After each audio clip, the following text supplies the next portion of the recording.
This segment is brought to you by Trapp Chevrolet. We're always on your side.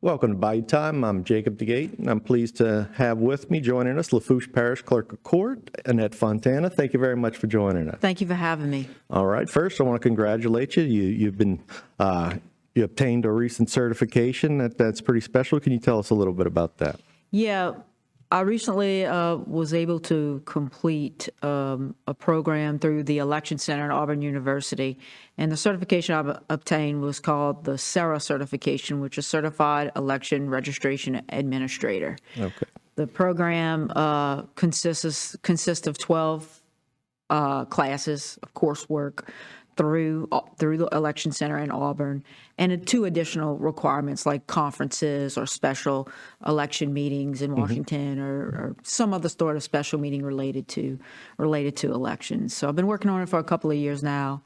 And I'm going to be honest with you, it's been a while since I've been back to school before this, and I was really glad to be finished with it. Yeah, it's tough to stay awake. It's different. It's different. Certainly. But it's good to have. Okay, can you tell us, what's going on with the clerk's office? I know we have some elections coming up, and you tell us a little bit about that. So as far as Lafourche, I know y'all have a clerk race in Terrebonne, yeah. But as far as Lafourche, we have a very small election in October.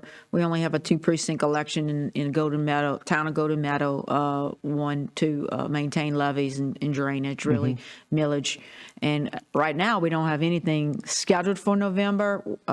We've been given some indication that we may have a tax millage by the city of Thibodaux, but it's really a slow end of the year for us, which we are really getting ready for next spring with the closed primary system, because that's going to be a huge change for the voters.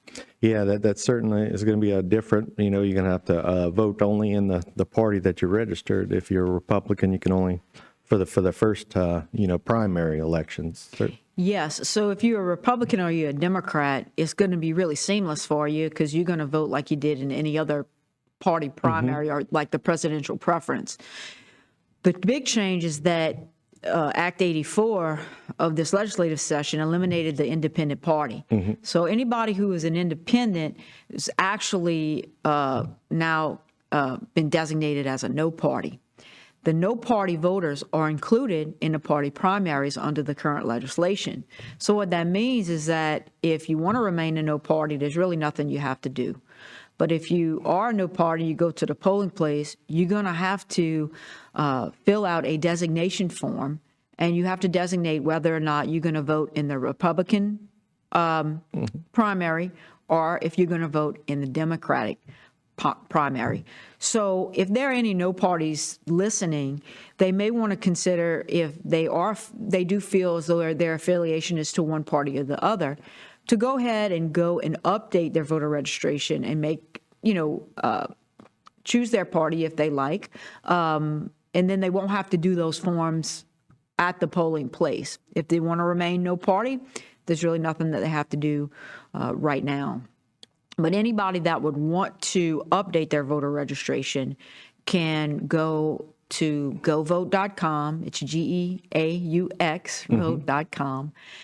You can visit your local registrar of voters in your parish, and you can change anything related to your registration, your address, your party affiliation. You can even register to vote on using that app or the website, or going to your register of voters. And I know there's certain timelines, so you can't do it right, the day of the election. You got to do it a little bit before, so make sure you look at that as well. Yes. Everybody has a lot of time to do that before our closed primary, so we encourage you to update your registration. A lot of times we get people on election day or at early voting, and I'm sure probably Rhonda has said this before, or even Teresa, clerk of Terrebonne,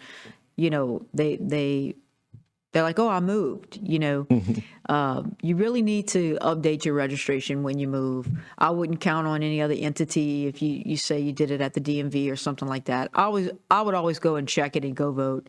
Yeah, you can check go to your that app registration. right there, and it'll show you. And another thing it does, it'll show you your sample ballot, what you're voting for. That's another good thing. Yeah, you can pre-mark your sample ballot, which is nice, especially when they have a lot of constitutional amendments or Certainly. things on the ballot. You also can click a link on Go Vote to all of your elected officials if you need to contact any of them. And if you're not sure where your polling place is located, the app will map you. It will open up a mapping system which will direct you exactly where you need to go. That certainly is helpful. It's certainly good to check all that stuff out, before, and you can get who you got to vote for or what you need to vote for all ahead of time rather than waiting in line and doing it and backing up that line over there. It certainly is. And I guess, counting the vote is part of your job as well. Is that more seamless now that it's computerized, Yeah, it's not in the old days where you had the big board up and that the clerk was writing everything down. It seems a lot more seamless with using the state's secure network in our offices.